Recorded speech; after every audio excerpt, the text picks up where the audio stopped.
What is up, everybody? LinkedIn, YouTube. Happy to be here for another BizBuzz Live. It's May the 23rd, and we're going to get a chance to dive into some really crucial things that I think if you're in the job market or you're going to be or you're transitioning into different parts of the workforce, these are some things you're going to want to pay attention to on today's episode, so stick around.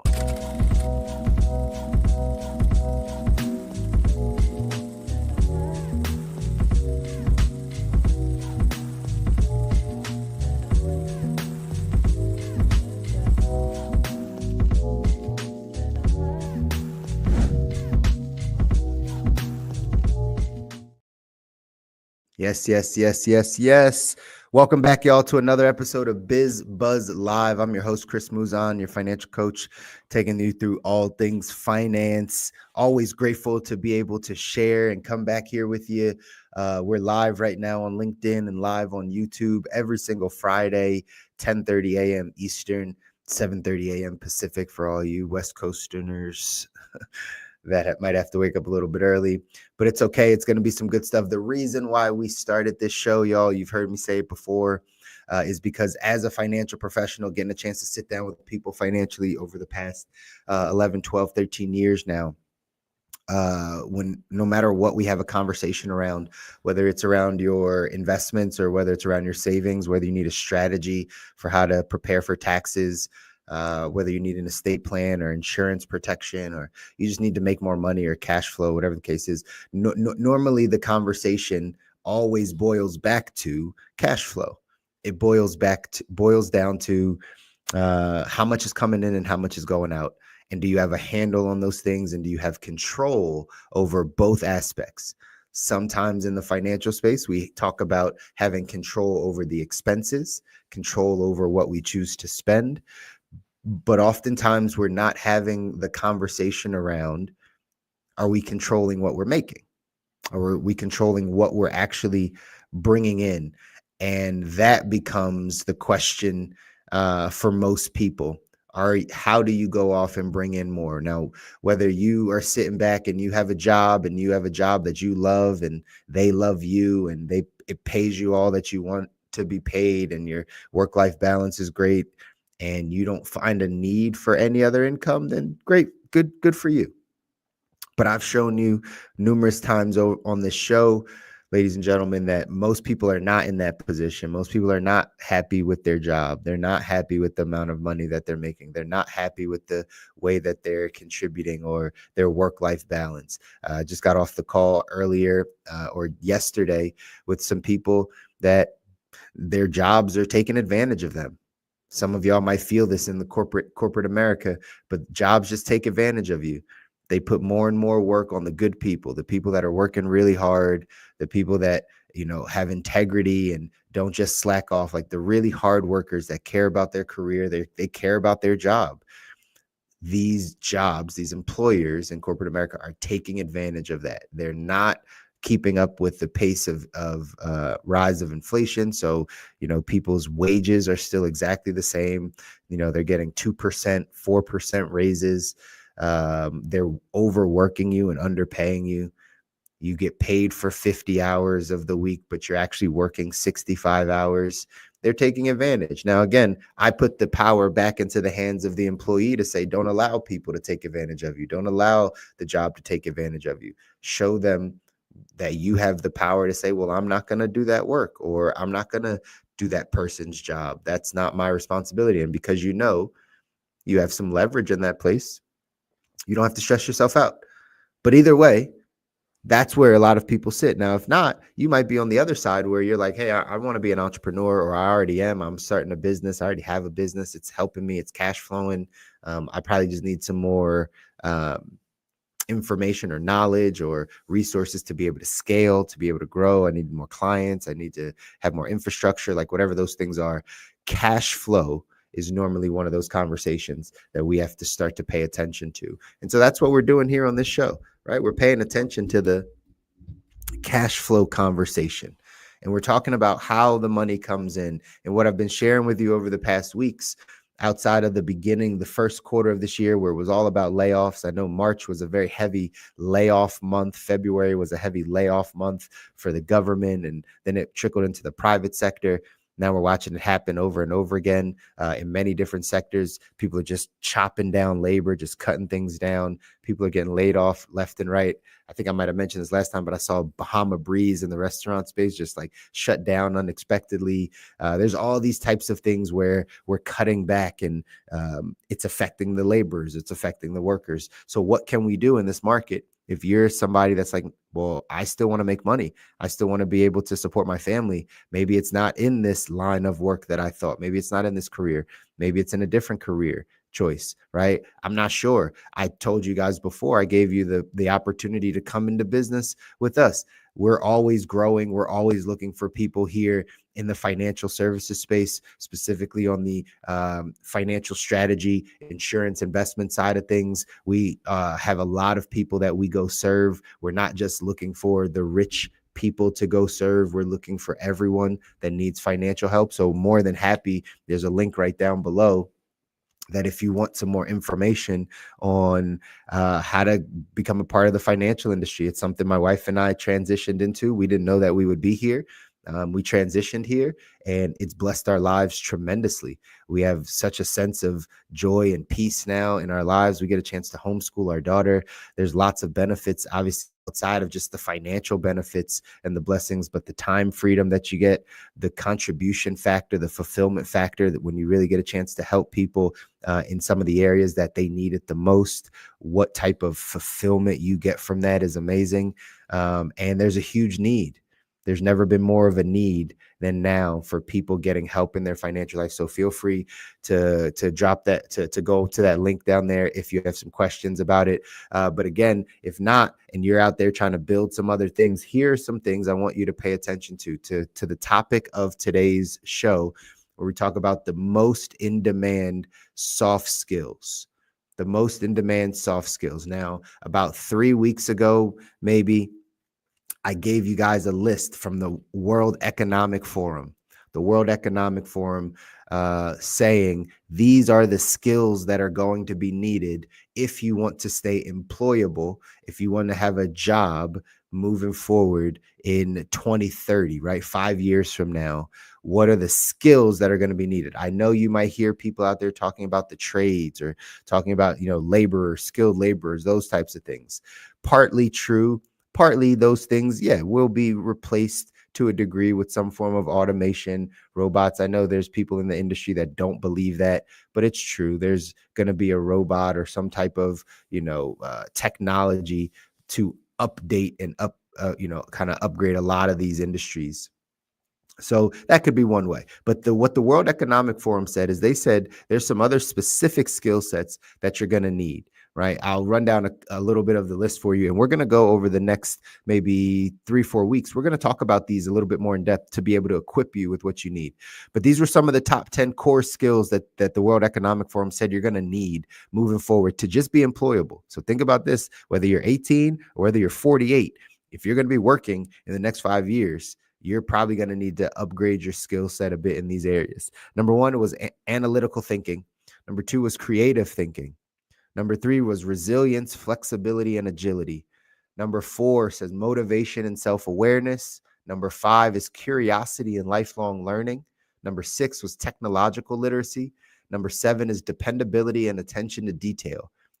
Number 8, empathy and active listening. Number 9 is leadership and social influence. And then 10 is quality control.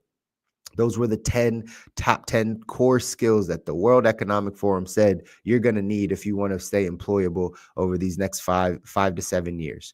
We're going to pick 2 of these today. We're going to pick 2 of these today and dive in. The 2 that I'm going to dive into today is motivation and self-awareness.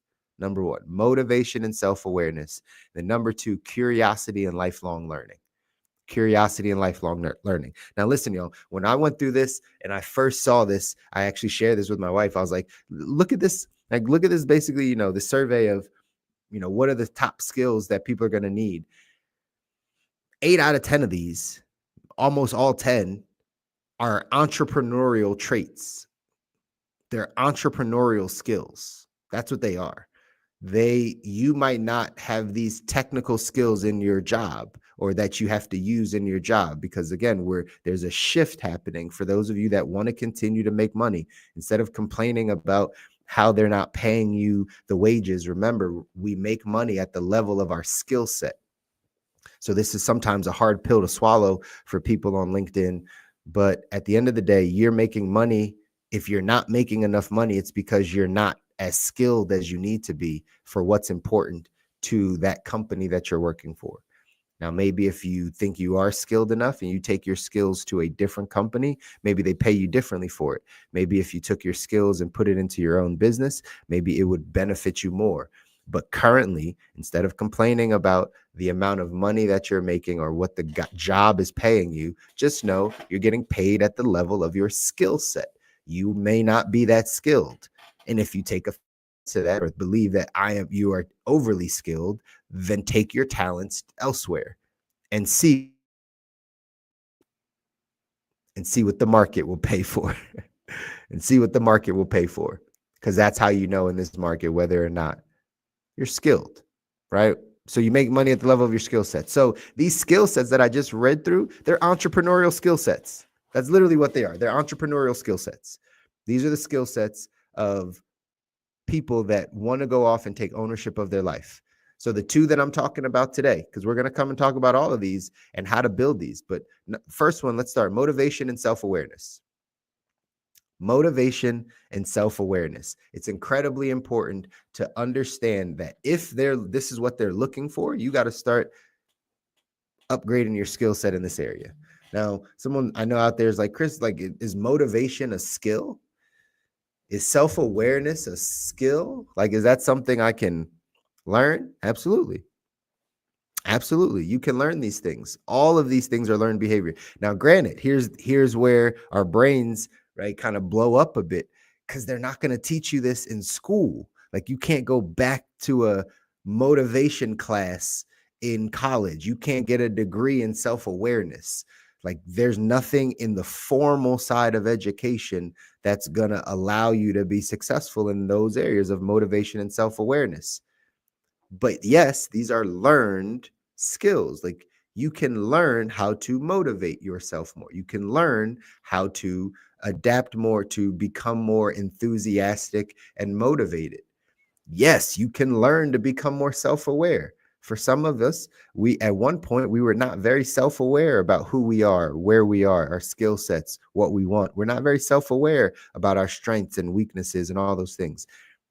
And then at some point, you grow up and you live through enough and you learn enough that you become self-aware. You start learning, okay, well, this is what I'm good at. Okay, this is what I like. Okay, these are where my talents lie.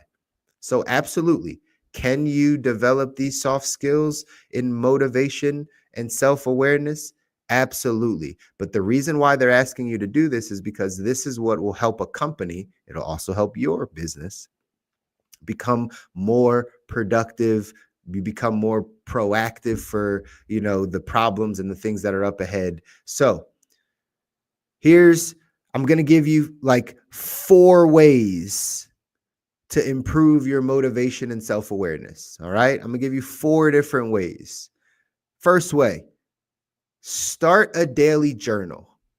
I know, y'all, some of this stuff is going to sound like really weird. It's like, what? A journal? Yeah. But if you have a daily, and specifically a daily gratitude journal, not just a journal where you're venting about all life's woes, which is a part of journaling, I guess, to get it out, but literally having a gratitude journal, a journal that you write down the things you're grateful for. Somehow, what we focus on, we get more of. So whatever we focus on and whatever we continue to put our mind towards, we're going to get more of those things. So why not focus on the gratitude? That'll help motivate you. The more things you're grateful for, the more you're self-aware about where you sit and how you see things will help you grow your motivation, grow your self-awareness. So number 1, start a journal, a daily journal, make it a gratitude journal. Okay. 2, audit your environment. Audit your environment. It's so important to look around you. There's something that we say we're the average You're the average of the 5 people you spend the most time with. You're the average of the 5 people you spend the most time with. So look at your environment. Is your environment motivating you? I heard this saying before, if your environment doesn't motivate you, you're in a cage. If your circle doesn't motivate you, you're in a cage. If the people around you aren't motivating you to become better, to think higher, to do more, you might be in a cage. Okay. So that's the second thing.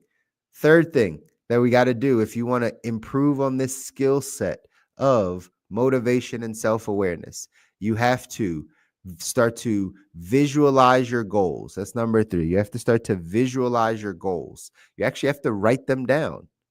You have to write down your goals. You have to read them consistently. You have to look at them over and over again. But you got to start to visit and look at and visualize your goals. That's one of the ways to do it. All right. Here's the fourth thing. Create a consistent morning routine.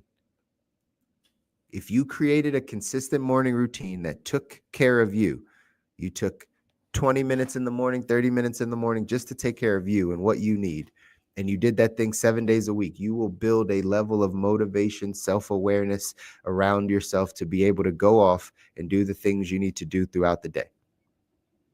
So those are a couple of the areas that you can pay attention to. Here's honorable mention. Honorable mention for motivation is speak some affirmations. Speak some things. Speak some affirmations out there so that you can now start to use your words to bring you the life you want. I know for some of y'all, this sounds like foo-foo, motivation, inspiration stuff, but I'm telling you, the World Economic Forum said the skills that they're going to require for you to stay employable are motivation and self-awareness. You're going to need to learn how to motivate yourself. And if you don't know how to do it now, these are some ways that you can practice it. Okay. So that was the first one. That was the first one around motivation and self-awareness. Now, the second skill set that I'm going to attack today, again, is the curiosity and lifelong learning. Why would a job want you to have curiosity and lifelong learning? I promise you, y'all, if this was on the World Economic Forum, don't be surprised, y'all. Don't be surprised that if you go to a job interview, if you set your child up for a job interview or you go on a job interview in 3 years and someone actually, that's sitting across the desk from you asks you, hey, what are the last 5 books you read? They're testing to see, are you a lifelong learner? If they ask you, hey, can you name the last 2 things that you learned? And you can't come up with anything that you learned? Not like just even, there might be like a little small stat that you had, but like not even just that. Just that. Have you ever thought about kind of, what you're learning on a daily basis? What are you curious about? Are you curious about anything, or are you being fed everything you want? By the way, this is what happens on social media. That's why it's called a feed. They're feeding you whatever you want, whatever you like. But are you curious about things? Are you searching things that you're curious about? So this is a skill set, y'all. These are skills that they're looking for. So how do we improve them? How do we improve them?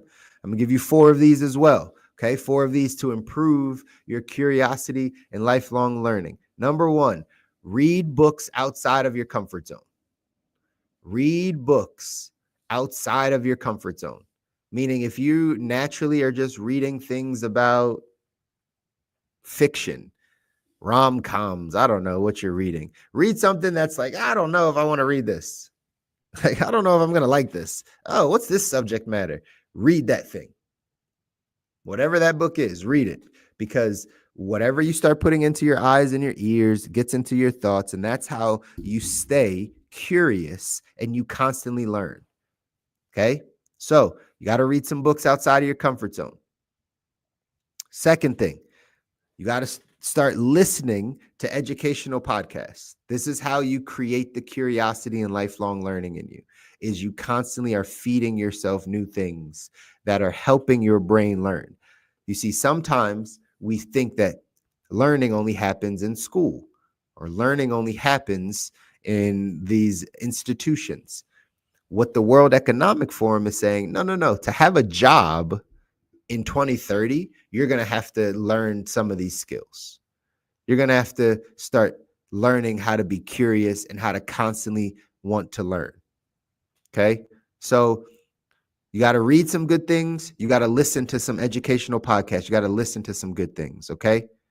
Third thing to help you grow your curiosity and lifelong learning is to try a new hobby or skill every month.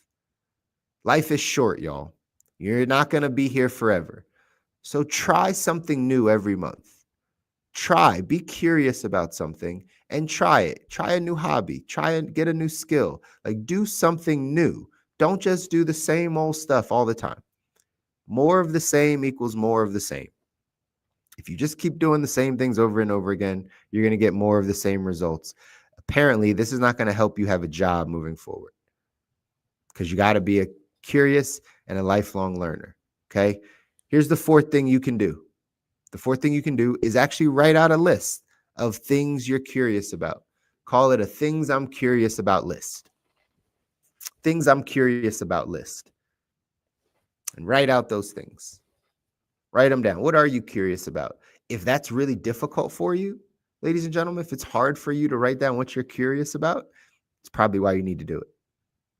Because we got to do the hard things. If you're going to stay a lifelong learner, if you're going to stay someone that keeps themselves employable or builds a successful business, because again, these skill sets, the two that I chose today, the motivation and self-awareness and the curiosity and lifelong learning, that is whether you want to have a job or whether you want to run a successful business and be successfully, kind of building your own income. It doesn't matter. Both are the same. So you got to start to adapt some of these things. If you want to have a job in 2030, if you want to be employable, the World Economic Forum says these are the soft skills you need. The two that we chose today were motivation and self-awareness, and then curiosity and lifelong learning. How do you stay curious and stay a lifelong learner? You got to read things outside of your comfort zone. You got to listen to things that educate you and help your mind continue to grow. You got to try new hobbies or skills every single month where you're doing something different. And you got to write down a list of things you're curious about, things that you want to know. Always stay in the mindset of, right, why or how. Ask more of those types of questions. Why does that work that way? Oh, how do we make that happen? Oh, why does that work in this way? Right? Like, you just get into the why and how business. That keeps you curious. If you're the person that always makes statements, you're always just telling people, then you must be the smartest person in the room. I was having this conversation with a good friend of mine, and we were talking about how it amazes us all the time when we're around very successful people, specifically very wealthy people, just people that are successful in life, and how many questions they ask. How many questions they ask to the people that maybe can't provide them the same level of financial success or whatever the case is.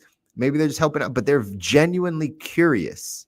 They're genuinely curious about what's going on in somebody else's life, how that works, how they think about things. It's incredibly important. But you come to people that are a little not as successful, and we notice this same thing. The people that are not successful, they just tell you everything they know.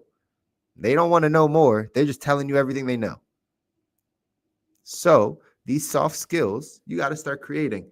And again, the way you do it is you start to practice some of these things. There's lots of different ways you can do this.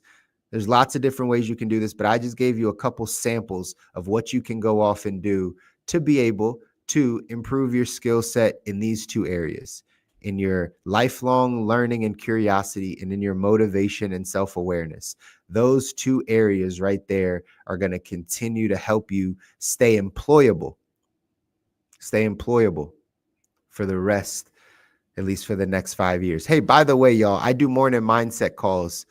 The link is down there every Monday, Wednesday, Friday morning at 9:30 a.m. Eastern. I'm inside of Zoom. I also go live on TikTok, but we do mindset calls that help with these things. If you heard what we're talking about today and you're like, yeah, Chris, I do want to grow in my motivation and my, self-awareness. I do want to become a lifelong learner and be more curious. jump on. I would encourage you to jump on one of my morning mindset calls. These are the things that will motivate you, will inspire you, will help you to think bigger, will help you to stretch your vision, will help you to become more curious, will help you ask more questions. All of those things will happen if you jump on to our morning mindset calls.